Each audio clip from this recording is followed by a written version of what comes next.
பாவி என்றுன்னை இயேசு தள்ளவே மாட்டார். ஆவலாயுன்னை இயேசு அழைக்கின்றாரே. தயங்கிடாதே, தாவி ஓடிவா, தந்தை இயேசுவின் சொந்தம் கொள்ளவா. தயங்கிடாதே, தாவி ஓடிவா, தந்தை இயேசுவின் சொந்தம் கொள்ளவா.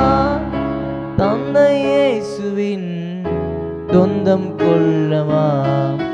இயேசு கிறிஸ்துவின் அன்பு என்றும் மாறாதது.